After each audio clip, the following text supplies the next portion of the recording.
Hola, ¿cómo les va? Bueno, mi nombre es Mariana Vendersky, probablemente muchos de ustedes me conozcan. Yo soy profesora de anatomía y de neurología de la Universidad de Buenos Aires. Y bueno, en esta oportunidad vamos a hablar de anatomía para electromiografistas. Esta es nuestra segunda charla que vamos a hablar ahora de miembro inferior. Em, no tengo conflictos de interés y bueno, les recuerdo nuevamente que está prohibido filmar o sacar fotos y compartirlo fuera de este congreso. Bien, entonces vamos a pasar sin más a nuestra aplicación, que lo vimos en la otra clase de miembro superior. Vamos a hablar ahora de miembro inferior. Como en la clase anterior, no vamos a poder ver todos los músculos y los nervios del miembro inferior, pero la idea es dar un pantallazo de los que son más útiles para electromiografistas y algunas perlitas o trucos que son interesantes para saber y en los cuales la anatomía nos sirve de mucha ayuda. Entonces, bueno, esta es la aplicación que se llama Visible Body. Vamos a hacer una disección virtual, vamos a sacarle la piel a esta persona y vamos a empezar por la cintura pelviana. Sí, acá tenemos una serie de músculos, por ejemplo, en la región glútea. Habitualmente uno no va a explorar los glúteos, salvo para cosas muy particulares. Por ejemplo, hay un músculo que tiene mucha inervación de L5, que es el glúteo medio. ¿Sí? Por ahí para explorar este músculo tendríamos que seguir la cresta ilíaca, ¿sí? Dividirla en tres partes y bien pegadito a la parte superior vamos a encontrar el glúteo medio. Fíjense que en esta parte se separa un poco del glúteo superior, ¿sí? Sería como en el tercio medio del ilion. Este es un músculo antigravitatorio que sirve para que uno se pueda parar, por ejemplo, sobre esta pierna, levantando la otra sin caerse, ¿sí? Es un poco más chico que el anterior. ¿Por qué también nos puede interesar explorarlo? Porque, fíjense, tenemos esta patología, este musculito que se llama piriforme, que es bastante difícil de acceder de forma externa con el electromiograma. Muchas veces necesitamos guía ecográfica, aunque en realidad hay unos reparos anatómicos bastante definidos para encontrarlo. Pero bueno, lo que les quiero mostrar de esto es que el piriforme, ven, es un musculito que empieza en la pelvis y termina en el fémur. Y por debajo y por arriba de él pasan vasos y nervios, ¿sí? Por ejemplo, pasa el nervio ciático y pasan los vasos y nervios glúteos. Entonces, si uno tuviera un atrapamiento a este nivel, por ejemplo, porque el piriforme está hipertrófico, como por ejemplo en los jugadores de fútbol, en los corredores, o está fibroso, que también mucha gente tiene como banditas fibrosas dentro del músculo, puede dar síntomas similares a los de la ciática y sin embargo no ser. Entonces, una manera sería ver músculos que están por encima de este, inervados por la misma raíz. Supónganse, uno quiere decir, ¿es una radiculopatía C1 o es un síndrome piramidal o piriforme? ¿Sí? Si fuera un síndrome piriforme, los músculos afectados estarían todos por debajo del piriforme. Si fuera una radiculopatía, vamos a esperar encontrar cosas por arriba y entonces ahí sí nos serviría ver el glúteo medio, ¿sí? Que está inervado por por un nervio que sale justo por arriba del piriforme. ¿Sí? Glúteo medio o glúteo inferior, pero bueno, está más profundo. Bien, entonces de región glútea no vamos a decir mucho más que esto. Sí, vamos a pasar a la parte anterior. ¿Qué nos interesa de acá? Bueno, habitualmente nosotros exploramos el cuádriceps. Recuerden que tiene, como su nombre lo indica, cuatro porciones, ¿sí? Una porción que se llama recto femoral, que va desde la espina ilíaca entero superior hacia el tendón rotuliano. Todos estos terminan en el tendón rotuliano. Bueno, un vasto lateral, un vasto medial y vamos a sacar los vasitos. Bien, y por debajo del recto, ¿sí? Este que se llama, ahí estamos, vasto intermedio, ¿sí? Todos juntos contribuyen a a la función del cuádriceps, que es la extensión de la rodilla. El recto, además, como se inserta en la espina ilíaca superior, también va a flexionar el muslo sobre la cadera. Y todos están inervados por el nervio femoral.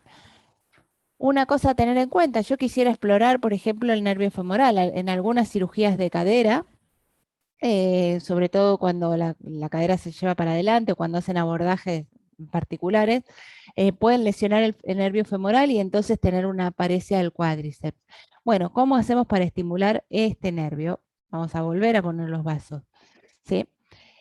¿Se acuerdan que había una región que se llamaba triángulo femoral o triángulo de escarpa, que estaba acá en la ingle, cuyos límites eran este músculo que se llama sartorio, ¿sí? Que empieza en la espina ilíaca anterosuperior y se va a ir a la cara interna de la pierna, a formar la pata de ganso, ¿sí? Este otro músculo, acá estamos, ¿sí? Que es el aductor largo, y por arriba el ligamento inguinal, ¿sí? Es como un triangulito. Y acá teníamos como piso el músculo psoas, ¿sí? Que está acá, y el músculo pectíneo. Entonces, y como contenido tenemos todo el paquete vasculo nervioso femoral y linfáticos y demás. ¿Recuerdan esa regla mnemotécnica que era de adentro afuera, por decirlo delicadamente, van, ¿no? Vena, arteria, nervio? Entonces, ¿cómo encuentro el nervio femoral? A la altura del pliegue de la ingle, voy a palpar el pulso femoral, que siempre es muy fácil de palpar, y calculen un través de dedo hacia afuera y ahí tienen el nervio femoral, es el lugar para estimularlo, ¿sí? Fíjense siempre hacer comparativo contralateral y de tratar de, si lo van a comparar, que la distancia entre el punto de estimulación y el de registro sea la misma. Van a tener un solo punto de estimulación, si no van a tener proximal y distal como otros nervios, pero ya pueden hacerse una idea de la latencia y de la amplitud. Bien, otro músculo que puede resultar interesante explorar a veces es el psoas, ahí lo puedo encontrar, acá está, ¿sí? El psoas tiene una parte, vamos a sacar la parte de la tripa, ahí está, una parte que se inserta en el hueso ilíaco y otra parte más larga que está en todas las vértebras dorsales, lumbares, perdón, ¿sí? En las transversas de todas las lumbares. Los dos juntos lo que hacen es la flexión anterior del muslo y fíjense, ahí estamos, ¿sí? Este es L2, ¿sí? O L1. Entonces, por ahí no hay muchos músculos que sean para estas raíces más altas. Me puede servir explorarlo para esta situación. De la misma manera, entonces, como antes encontramos el nervio femoral, si de ahí hacia la espina ilíaca anterior superior, yo sé que todo eso, todo el piso del triángulo femoral es el psoas. Puedo pinchar ahí sin problema, bien profundo, siempre la aguja. La maniobra de prueba va a ser flexionar el muslo y ahí tenemos el psoas. Otros músculos que se pueden usar para estas raíces más altas son los aductores, por supuesto, ¿sí? Tenemos el aductor largo, ¿sí? Ahí está. O el aductor mayor, que también se pueden usar. Estos los encontramos en la cara interna del muslo. Si yo le flexiono las rodillas al paciente, hago que se toquen las plantas de los pies, ¿sí? Lo pongo así como si fuera un pollito al espiedo, supónganse. ¿Sí? Entonces van a notar que hay un tendón que se marca mucho en la cara interna, que es este tendón del músculo grácil, ¿sí? O antes llamado recto interno, que es el segundo de la pata de ganso.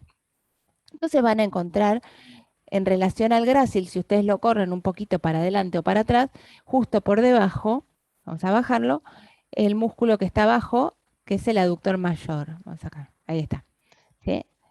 Ahí está. Aductor mayor o el aductor mediano, ambos son del nervio obturador, que tiene ramas de L2, ramas de L3, ¿sí? Pero sobre todo de las raíces más altas y entonces me puede servir para, mm, para explorarlas. No podemos estimular el nervio obturador desde afuera, lamentablemente. Bien, seguimos en el muslo. La parte de atrás tenemos estos que se llaman isquiotibiales. Para el electromiograma no sirven de gran cosa, pero alguna cosita útil vamos a decir. Por ejemplo, tengan en cuenta que tenemos, bueno, la parte interna, teníamos, como dijimos, la pata de ganso, ¿sí? Que teníamos el sartorio, acá está, ¿sí? Bueno, sacamos el grácil y el semitendinoso, ¿sí? Sartorio, grácil y semitendinoso. Vamos a ponerlo acá. Ahí está. Semitendinoso, grácil y el sartorio que estaba viniendo por acá adelante. Bien, los vamos a sacar también para que no nos molesten. Y por debajo de este tenemos este otro músculo grande que forma la pata de ganso profunda, que es el semimembranoso. ¿Sí? De acá no mucho para decir, pero sí, en la parte externa tenemos este músculo que sí nos interesa, que es el bíceps, ¿sí? Que tiene una cabeza larga, fíjense que termina en la cabeza del peroné, vamos un poquito de zoom, ¿sí? Cabeza larga, termina en la cabeza del peroné, y esta está en relación con este nervio que es el peroneo común, o ciático popliteo externo se llamaba antes. Ahora recuerden, ponemos los nombres nuevos, se llama peroneo común. Entonces, es el lugar donde yo voy a estimular este nervio. Voy a buscar este tendoncito y lo puedo estimular por arriba y lo puedo estimular a la altura de la cabeza del peroné para ver si hay algún atrapamiento a este nivel. ¿Sí? Que puede pasar en las personas que se cruzan mucho de piernas, por ejemplo, que lo comprimen contra la cabeza del peroné, sobre todo si son muy delgaditas. ¿Sí? Bien, este sería entonces la cabeza larga. Por debajo tenemos la cabeza corta del bíceps, que también si quieren uno lo puede pinchar independientemente. Bueno, pero muy bien. Vamos a seguir hacia abajo. Entonces, me robaron los músculos. Ahí está. Ya que estamos en la parte posterior, veamos músculos de la parte posterior. Acá no es muy difícil encontrar los músculos que vamos a pinchar porque tenemos o los gemelos, que puedo encontrar fácilmente las dos cabezas de los gemelos, o el sóleo, ¿sí? Que está por debajo, que lo puedo encontrar entrando acá y perforando este tendón, o corriendo los gemelos para un lado para el otro. Ven que está sí, gastrocnemio, ¿no? Nos llama más gemelo. Ven que está justo por debajo y es un músculo muy ancho. Los tres juntos, junto con el plantar delgado, forman el tríceps sural. Es que todos lo que hacen es levantar el talón, todos están inervados, acá, bien, por esta rama del nervio ciático, ¿sí? Que se llama tibial. Entonces recuerden que ahora ya no es más ciático popliteo interno y externo, sino tibial y peroneo común. Bueno, nervio tibial. Y bueno, en general uno los usa cuando está buscando S1, aunque también tiene DL5. Vieron que acá en el miembro inferior no es tan exacto un músculo o una raíz, sino que hay bastante superposición de raíces y por eso es importante buscar músculos inervados por otro nervio y por distinta raíz y viceversa. O músculos que sean lo más selectivos posibles. Por ejemplo, si yo encuentro que hay algo que está denervando acá atrás, ¿sí? Y quiero saber si es L5 o no, o si es S1, hay un par de músculos que son de L5. ¿Sí? Uno de ellos, vamos a ir con este, ya que estamos en la cara posterior, es el tibial posterior, que es un músculo profundo. Fíjense, yo tengo que sacar el sóleo para poder verlo, ¿sí? Acá tengo una cantidad de musculitos profundos, fíjense, ¿sí? Y tengo, a ver, ahí está. Bueno, vieron que a mí me gusta dividir, o por ahí resulta útil, dividir siempre la tibia en tercios y de esa manera encontrar los músculos que nos corresponden, ¿no? Si yo la divido en, en tres, ¿sí? En el tercio medio, y meto la aguja al fondo como dirigiéndome hacia la membrana interósea, me voy a encontrar con el tibial posterior. Fíjense que es un músculo largo, vamos a sacar todo esto, así no nos molesta. Es un músculo ancho, perdón, que se inserta tanto en la tibia como en el peroné, como en toda la membrana interósea, ¿ven? Pero lo encuentro más carnoso si me meto en el tercio medio de la pierna. ¿Sí? Lo que va a hacer justamente es la inversión del pie, ¿sí? Como si caminaran sobre el borde externo del pie, está inervado también por el nervio tibial. Entonces, tercio medio, voy a encontrar tibial posterior. Tercio superior, tengo el flexor largo de los dedos. ¿Sí? Para fines del electromiograma no me sirve mucho, para fines de toxina botulínica me sirve un montón. Y en el tercio inferior, y más bien sobre el lado peroneo, encuentro el flexor largo del dedo gordo. Pero bueno, ahora recuerden entonces, el que nos interesa, que sería el tibial posterior, lo encuentran dividiendo la tibia en tres y entrando por acá. Pero, como vimos, hay bastantes vasitos, ¿sí? En el camino. Y está profundo y a veces molesta. Y entonces hay otro músculo que es L5, que está bueno también para considerar, que es el extensor del hallux, ¿sí? El extensor del hallux, que es este finito que está acá. Súper fácil de encontrar. También nos sirve para la aplicación de toxina. Los reparos son, fíjense, la línea bimaleolar, tres traveses de dedo por encima, palpan la espina de la tibia, la parte filosa de la tibia, y se van un través de dedo hacia afuera, ¿sí? Entonces, tres para arriba, uno para afuera, y ahí está, extensor largo del dedo gordo. Ese es un músculo que es L5 puro. ¿Sí? Entonces me sirve también para definir si es L4 o L5, si es L5 o S1, si es L5 solo y demás. Bien, otros músculos del compartimiento anterior, todos inervados por el peroneo común, tibial anterior, dorsiflexión de pie y extensor largo de los dedos. ¿Sí? Podemos pinchar cualquiera de estos, en realidad se suele usar mucho el tibial anterior. También podemos hacer una conducción directamente acá. Bueno, otros músculos que nos van a servir de la pierna son los peroneos. Estos, peroneo largo, peroneo corto. ¿Para qué nos van a servir? Estos están inervados por el nervio peroneo superficial, ¿sí? Que es rama del peroneo común. Nos van a servir porque si yo tengo una lesión de, supónganse que tuviera una compresión del nervio peroneo común acá en la cabeza del peroné, y quiero evaluar cómo va creciendo este nervio a medida que el paciente se va recuperando. Como en todos los nervios, la recuperación va a ser de proximal a distal. Entonces, los primeros que vamos a recuperar van a ser los peroneos, ¿sí? Luego puede ser que recuperemos el tibial o este, y el último, el extensor largo del dedo gordo. Van a ver que lo último que recupera el paciente, si lo recupera, va a ser el extensor, la extensión del dedo gordo, ¿sí? Los peroneos los encuentran sobre el borde del peroné y la maniobra es hacerles eversión de pie, ¿sí? Como si estuvieran apoyado el borde interno del pie, el arco del pie. Genial. Bueno, la otra cosa para ver acá es por dónde va a pasar el nervio peroneo común cuando yo lo quiera estimular, ¿sí? Peroneo común y el peroneo superficial. Peroneo común, fíjense, vamos a sacar el vasito. Bien, quería sacar, ahí está. Fíjense, tenemos el tendón del tibial anterior, ¿sí? Recuerden, por otra cosa que no les dije, el tendón del tibial anterior se mete un poquito por debajo del primer metatarsiano, perdón, y entonces también contribuye un poco a la inversión del pie, aunque parezca lo contrario porque está del otro lado que el tibial posterior, pero es agonista con él para esa función. Bueno, entonces yo busco el tendón del tibial anterior y el tendón de, ¿cuál habíamos dicho que era este? El extensor del hallux, ¿sí? ¿Se acuerdan? Extensor del dedo gordo. Bien, entre estos dos tendones, ahí escondidito, voy a encontrar el nervio peroneo, que es el que yo voy a estimular. ¿Y dónde lo voy a registrar? En este músculo que antes se llamaba pedio y ahora se llama extensor corto de los dedos. Ahí está. Es la bolita muscular que vamos a encontrar en el dorso del pie.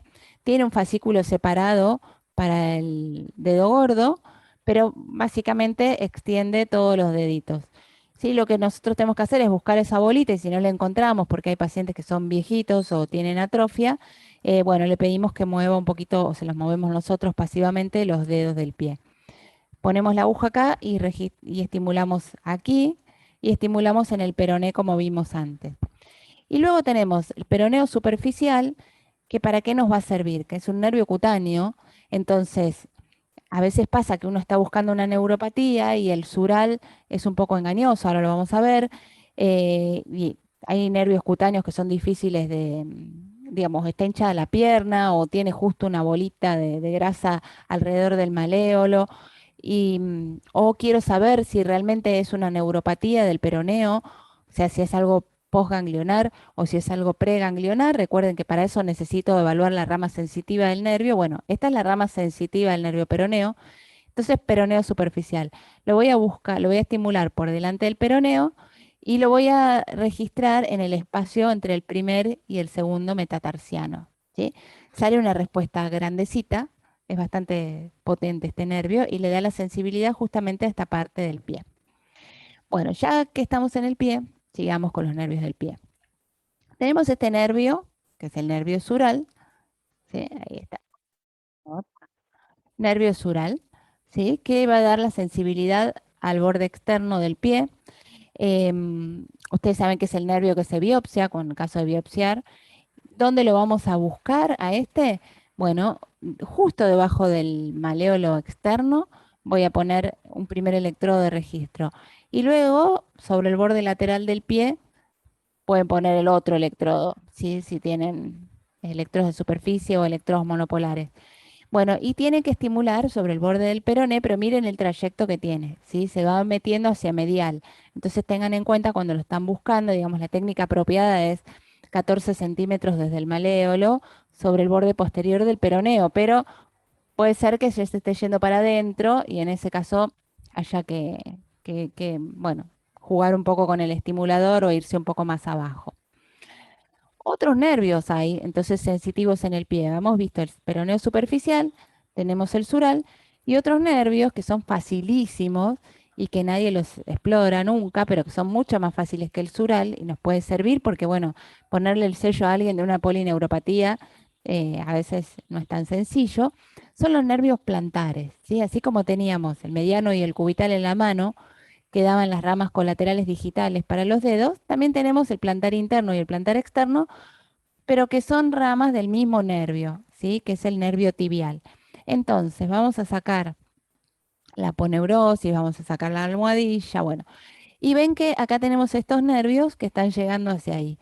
Son súper sencillos de hacer, simplemente hay que poner electrodos, pueden ser anillos o pueden ser electrodos de agujita o electrodos de superficie en las colaterales, ¿sí? Pueden poner la colateral interna, la colateral externa y van a registrar en el canal, van a estimular, perdón, en el canal retromaleolar interno, ¿ven?